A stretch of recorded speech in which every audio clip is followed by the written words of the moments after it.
Welcome to Mind Over Matter, where we feature young Jamaicans who are shooting for the stars. I'm your host, Margaret Boyne. Through the right combination of factors, failing students can make a turnaround. 24-year-old Terrain Wright proves that your start does not dictate your future. Growing up in the tough era of Trenchtown, Terrain was a below average student at school. However, relocating to Mandeville and being enrolled at Belair High, he made a drastic turnaround. He recently graduated from Northern Caribbean University with a Bachelor of Arts in Communication Studies, specializing in public relations. He's also a Gold Award recipient, having maintained a GPA of at least 3.5. He shares his journey of perseverance. Welcome to Mind Over Matter, Terrain. Thank you for having me here. Yes, man. It's a pleasure having you too. So, congratulations are in order. Firstly, thank you very much. Thank you. What is so remarkable, Terrain, is that you are an underachiever from primary school to about fourth form in high school. You grew up in Trenchtown. Tell us a little about your early life in Trenchtown. Okay, so I grew up with my mother and father in Trenchtown. So it was a nice little nuclear family. But unfortunately, my parents, they had split up when I was about to graduate from basic school. But before that, it wasn't really an easy life growing up in that area because you're exposed to, crime and violence. But fortunately for me, my parents tried their best to kind of shield me from the harsh reality of the community. But nevertheless, I was still exposed to it because I actually came in close proximity to gunmen before. Okay. And that was a very, thrilling experience, I would say. But I try my best to, focus on the positives despite the challenges. And, my family weren't really rich, but we still had that love that kept us together and, strong values. And I think those values were what helped me to stay on the right track. Okay. So tell me about school though. Your performance in primary school. What primary school you went to? So I went to two primary schools. I went to Bridgeport Primary and St. Albans Primary School. My performance, I would say, is not anything to brag about. I wasn't scoring the high marks that would make teachers and parents proud. I was just that average student that you'd say, trying to at least scrape through, as we call it, in our local terms. So it wasn't anything spectacular. And coupled with my personal experiences in primary school, that being bullied, I was called a variety of different names, which I actually believe. So they used to say that I'm ugly. They used to say that I'm dunce. And I used to believe those words, and it really affected my self-esteem so much to the point that I was a little suicidal. I felt like I did not belong. I wanted to disappear. I don't know how, but I just wanted to disappear because it's as if I had no purpose in this world based on, the things that were said to me. And these were from other classmates, from other children. Yes, and there was one scenario that I still remember up to this point. It happened in grade 6. There was a field trip that we're going to, and they had to rearrange the seating in the bus, and they placed one of my classmates beside me, a girl, and she was scorning me. She didn't want to sit beside me, so she's like this. She didn't want to sit beside me, and she was crying, and the entire bus was laughing because of it, because she had to sit beside me. And in my head, I was like, what did I do to this person? I know I'm not smelling awful or anything like that. Yes. So it baffled me at that point, like as to why she would react that way, to sitting Yes. beside me. Okay. And it really affected how I felt about myself. So you internalized a lot of these things, and that resulted in you kind of being in the background then. Yes. Okay. So you moved out from Trenchtown. When did that happen? What grade were you in then? Okay, so I moved from Trenchtown when I was entering grade 1. So I did grade 1, 2, 3, the first part of grade 3 at Bridgeport Primary in Portmore. But my mother was having some challenges and I had to go back to Trenchtown to stay with my grandmother. So I actually finished grade 3 in Kingston. That's why I was going to St. Albans Primary School. And I moved back to Portmore to live with my mom when I was entering grade 4. And I stayed in Portmore until I think when I was in grade 10. Grade 10. So at Portmore, you went to Bridgeport High? Yes, Bridgeport High School. That's the school that I passed for. Oh, that you did GSAT. GSAT. Okay, so what was the experience like? Was it any better, than when you were in primary school? At Bridgeport? Yes, it was better in the sense that there wasn't much bullying as opposed to primary school. I guess because the kids were a bit more mature. Right. In a sense. So I didn't encounter much bullying there. But I still wasn't as focused on my academics as I should have been. Okay. And that still caused me to lag behind in terms of performance.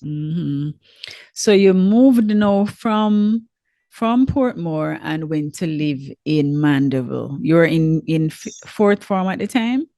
Yes, so I actually finished the first semester of fourth form when I moved from Portmore to Mandeville. Okay, so why did you have to move? Why did your mother moved?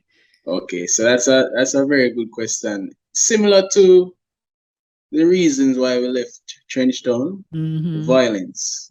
We felt as if Portmore would have been a better area, but over time realized that crime was getting even more rampant in our community. And it was getting close to home because just a few lanes or a few walkways from my house, they killed my friend's cousin. And I was on the main road in close proximity to where that incident took place. So my mother, she felt as if it wasn't a good area anymore to raise a family. And she wanted to find some place that would be more ideal for that purpose. And upon doing their research, Mandeville came out on top as one of the better areas. So hold on. So she didn't have any family member living in Mandeville or anything No like family that? members, no friends, none of that. And just move on. Wow. That was a brave move, man. Yes, my mom, she's known to take big risks, such as that one. And true story, when she moved to Portmore for the first time, she only had one rent money. But she decided that she don't know where it's going to come from, the rest of it, but she decided that she's not staying in Trenchtown because of the circumstances we were living in. Yes, and she made that gamble and she moved to Portmore with me. So tell me about Mandeville now, because you're in a rich people place. What was the difference now about life in Mandeville? Peaceful. Especially as it relates to noise. Like that's the biggest difference that I noticed. Compared to the communities that I've lived in before, you could hear your neighbors, you could hear the community out and about. But when I moved to Mandeville in the area that I live in now, it's quiet. Yes. Like, sometimes it feels as if you're living a space by yourself. Yeah. It's very peaceful. That's Yeah, one thing man. for sure. And No loud the music and fears, all of those things. yes. And the fears that I would normally have back Mm-hmm. in Portmore in terms of, being caught at the wrong place at the wrong time or Mm-hmm. any other such encounters. I didn't have that fear at Mm-hmm. Mandeville. I don't Mm-hmm. have to worry about, I can't go around at this lane. Right. I can't walk at this time of night because, so those were some of the differences in terms of the area. And the same thing applies to the schools as well. When I went to Mm-hmm. Belair, it was completely different from what I was experiencing at Bridgeport. Mm-hmm. It's because were your grades enough to land you in Belair? Belair, no, All bad right. people school. So, now this is where I share something to encourage other people. Mm-hmm. My coming to Belair was only possible because someone gave me a chance. Mm-hmm. Mrs. June McCarthy, the then Mm-hmm. principal, out of all the other schools that my mother went to get me enrolled, she was the only one that said yes, in spite of Mm-hmm. my, what you'd call, my not being qualified. Mm-hmm. Despite not being qualified to go to Belair, she She was still, ready to give you a chance. yes. Mm. And I want to encourage other people to do the same because they never know what your yes can do in the long Mm-hmm. run. Because who would have thought that I would be where I am at now? And had it Mm-hmm. not been for her yes, I doubt I'd be here. Mm-hmm. But let's talk about that turnaround terrain. You became all part of debating team and all of that. I mean, where did this confidence suddenly come from? Because your self-esteem was down when you went there. How did that come about?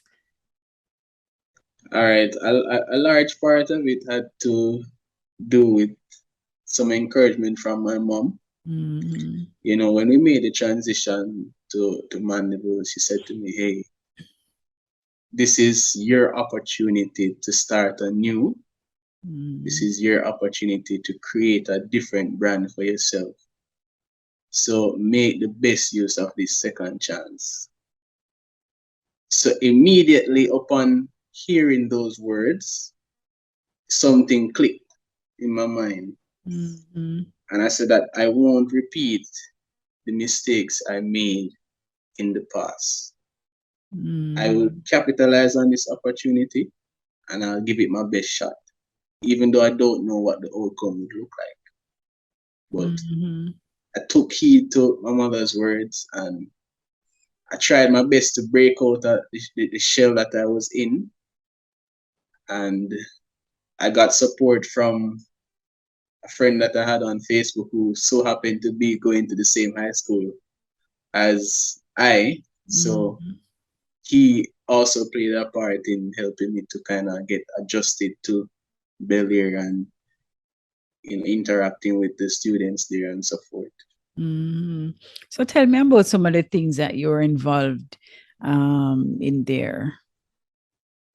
At Belair. So at Belair, I was a part of a variety of different clubs and societies. I was a part of the quiz club, as a part of the school science and environmental club, as a part of the student council rep for 1 year. I was a prefect, I was a student mentor.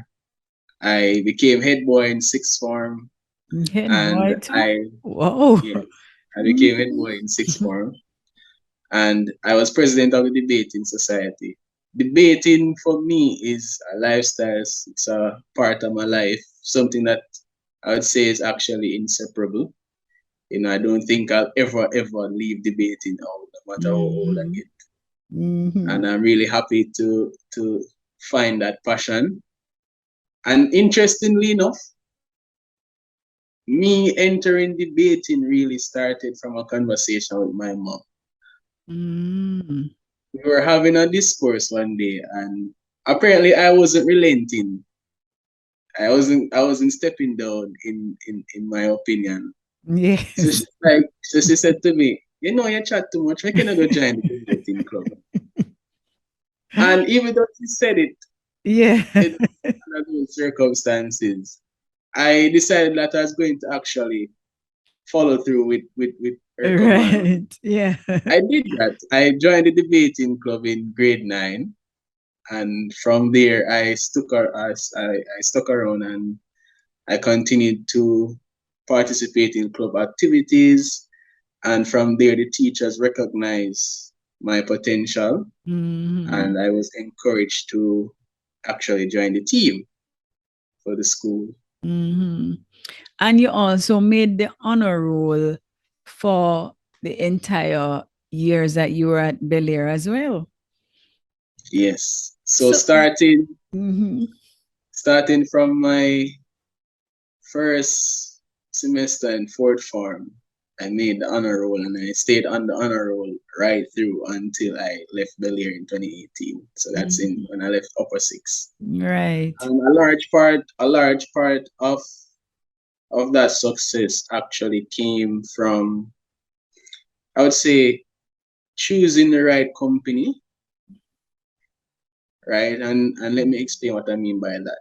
The friends that I kept at Belair, for the most part, were high achievers. So when I just started Belair, I saw them collecting awards during prize giving, and being a part of that group as the only one without an award, I naturally felt left out. Right. Yes. So I told myself that, hey, next time I am going to be a part of that group. And they actually helped me. So we studied together, we practiced together. They motivated me to do my best, and it actually came through, and I was able to make it on the honor roll. You went on to sixth form. You had several CSECs, you passed several CSEC, went on to Cape, did well, and then you went to NCU. But that transition now, how that happened? Because I don't know you had money to go off to the degree at NCU. Where did that come from?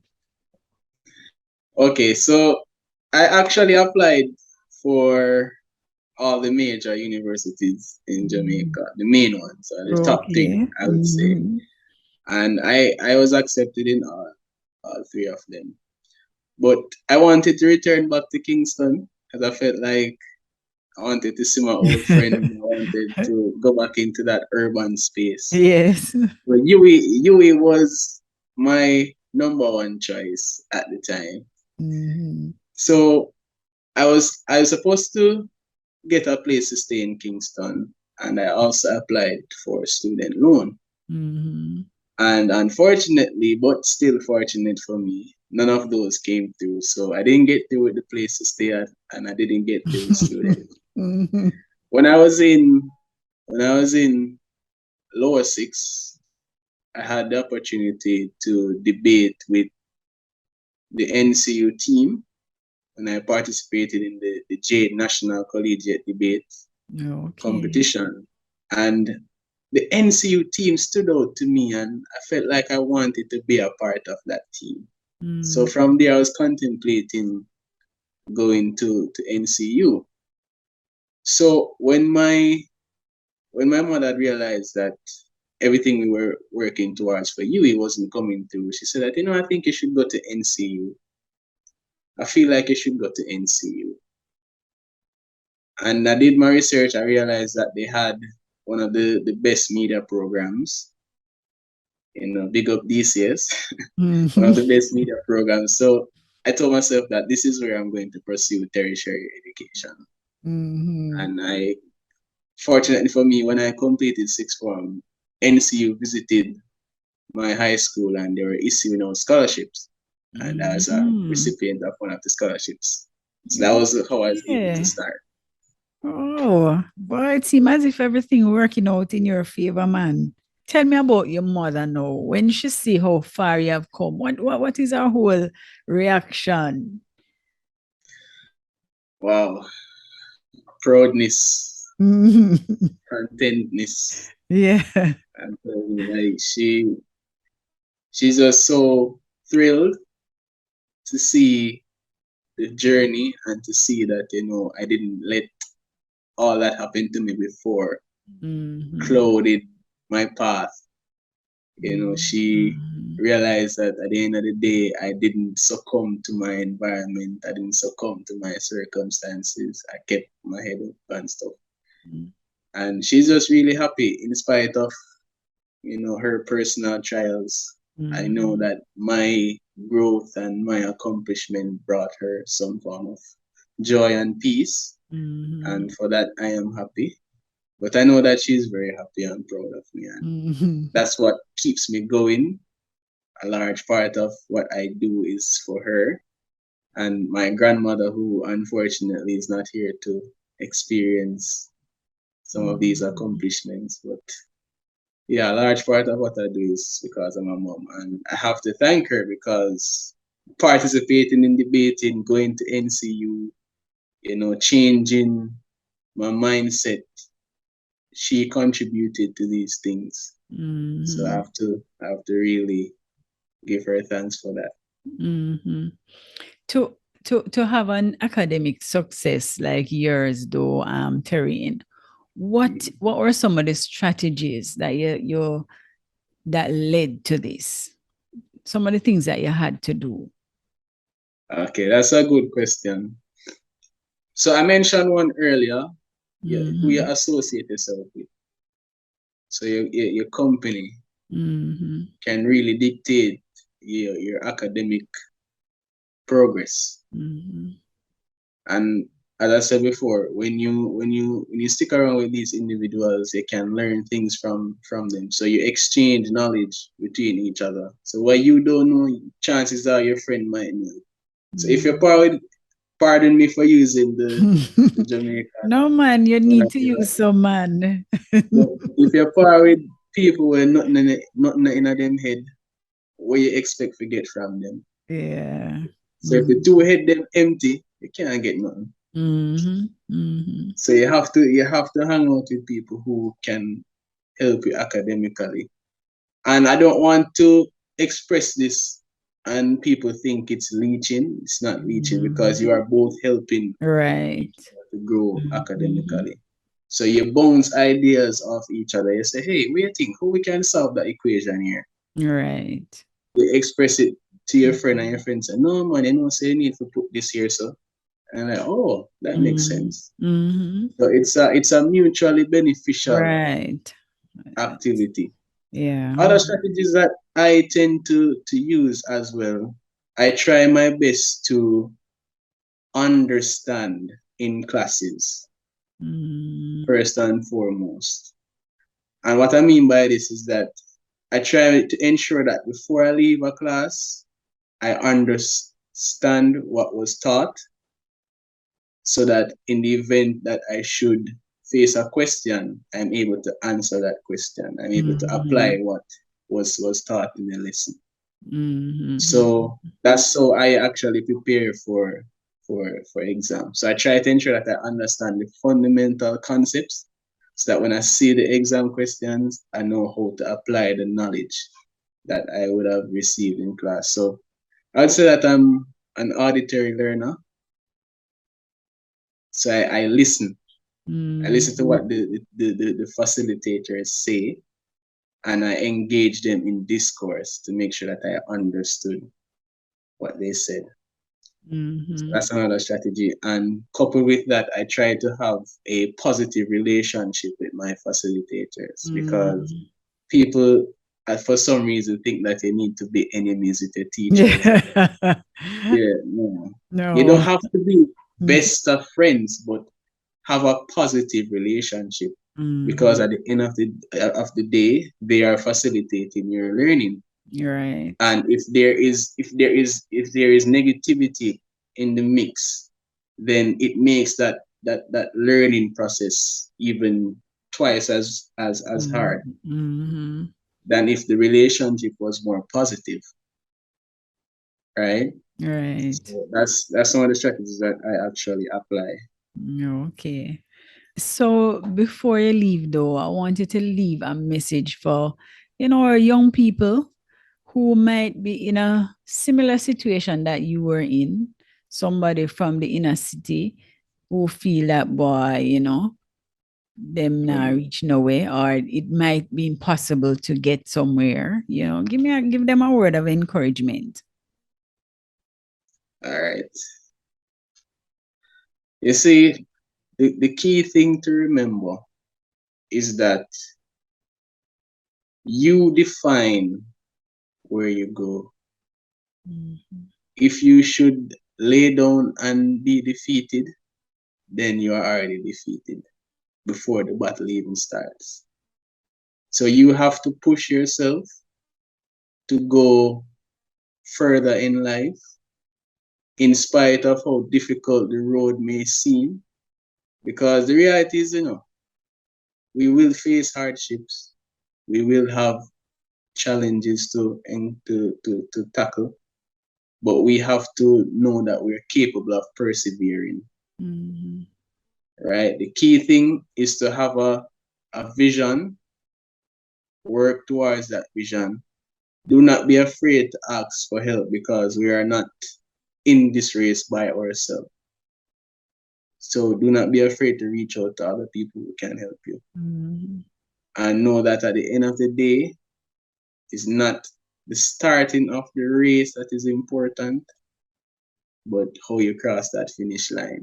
And don't watch nobody else's time. Right. Because we all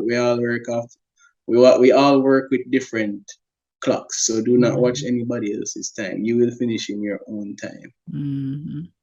And if you're spiritual, trust God. Trust God.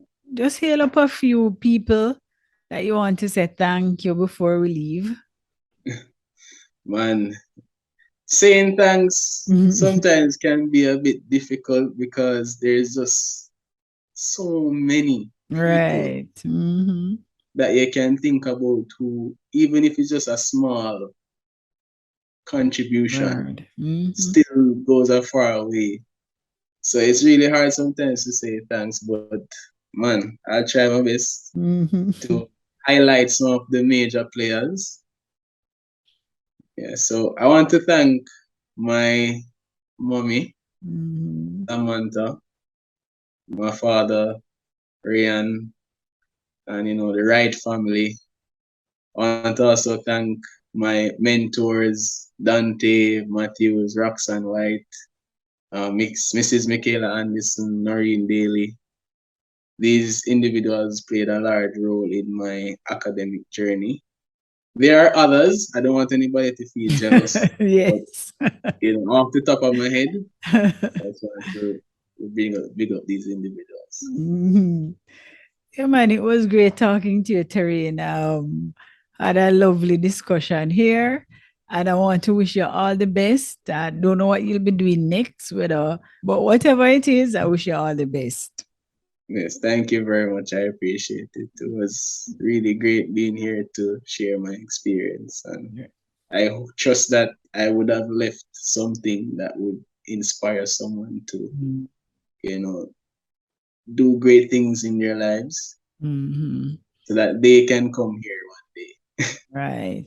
Or even on a larger platform. Yes, very much so.